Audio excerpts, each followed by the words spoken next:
नमस्कार साथियों, मैं अविनाश यादव। कैसे हैं आप सब? उम्मीद है अच्छे होंगे। साथियों, सौगंध मुझे इस मिट्टी की, मैं देश नहीं बिकने दूंगा। 2014 में ये बात मोदी जी ने भरे मंच से कहा था।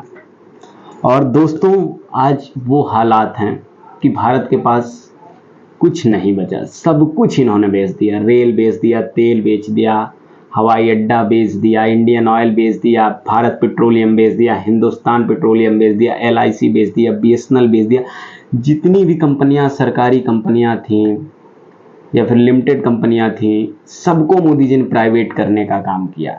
सबको अंबानी और अडानी के हवाले सौंपने का काम किया।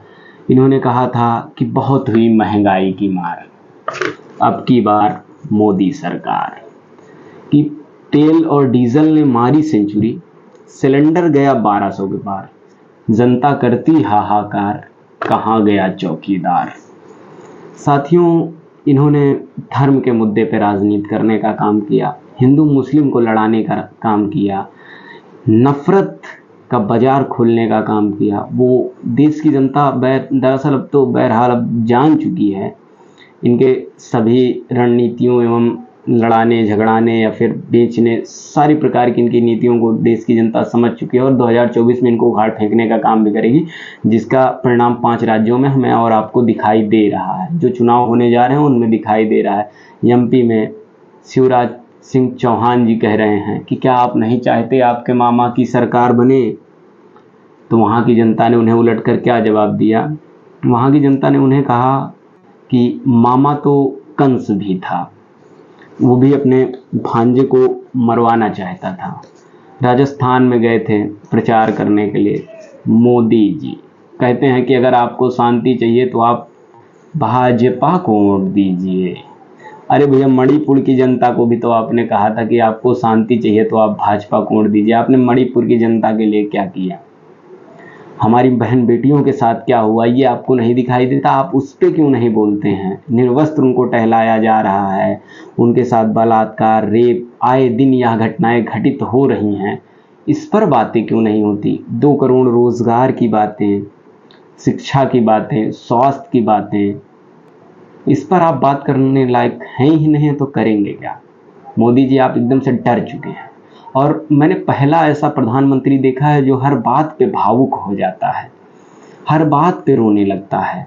अरे आप सेना की बात करते हैं, अरे वही कहते नहीं कि आगे नाच न पीछे पगहा, वही वाली हाल आपकी है। आपने हमारी देश की सेना को 4 साल की नौकरी देने का काम कर दिया। आप उस माँ से पूछिए जो अपने लाल को छोटे से पाल के बड़ा करती है, सैनिक बनने की योग्य बनाती है। उसके बाद वो लड़का सेना में जाता है, सेना की वर्दी पहनता है, सेना को ज्वाइन करता है, उसके बाद शहीद हो जाता है देश के लिए। जब शहीद हो जाता है तो जब उसकी अर्थी सर सम्मान सहित उसके घर, उसके गांव वापस आती है, तब उसकी माँ से पूछिए कि उस लाल को उसने कैसे तैयार किया था। और आप 4 साल की नौकरी उनको देने का काम कर रहे हैं। उनकी जान को आप सैनिक की 25 लाख रुपए में तोलने का काम कर रहे हैं। ये हमारी देश की जनता समझ चुकी है। आपने कहा कि ना कोई जातिवाद, ना कोई भेदभाव। जब आप गुजरात के मुख्यमंत्री थी तब आपने अपनी जात तो नहीं बताई मोदी जी। जब आप 2014 का चुनाव लड़ने आए तो आपने कहा मैं OBC माँ का बेटा हूँ, हमें वोट दे दीजिए। जब आप अपनी जात बताकर वोट मांग सकते हैं, जातिवाद के मुद्दे पे चुनाव लड़ सकते हैं, तो आप जाति जनगणना से इतना घबराते क्यों हैं? भाई 100 में 90 शोषित हैं और शोषितों ने ललकारा है धन धरती राजपाट पे। 90% हिस्सा हमारा है। जिसकी जितनी संख्या उसका उतना अधिकार, जिसकी जितनी संख्या उसकी उतनी जिम्मेदारी। भाई जो जिस योग्य है उसको उतनी योग्यता दे दीजिए। बस हम आपसे यही मांगते हैं। हमारा जो अधिकार है, अगर अधिकार मांगना भीख है तो जीवन में नहीं चाहिए, और अधिकार मांगना अगर हमारा अधिकार है तो हम लड़के ले लेंगे चाहे जहाँ जाना पड़े हमको, क्योंकि हमारे पास बाबा साहब का संविधान है। हम गांधी की नीतियों को मानने वाले लोग हैं, हम अहिंसावादी हैं, हम दंगाई नहीं हैं। भाजपा वालों के जैसे कि आपने भारत को सिर्फ दंगा ही दंगा दिया, हमने भारत को तिरंगा दिया। जय हिंद, जय भारत, धन्यवाद।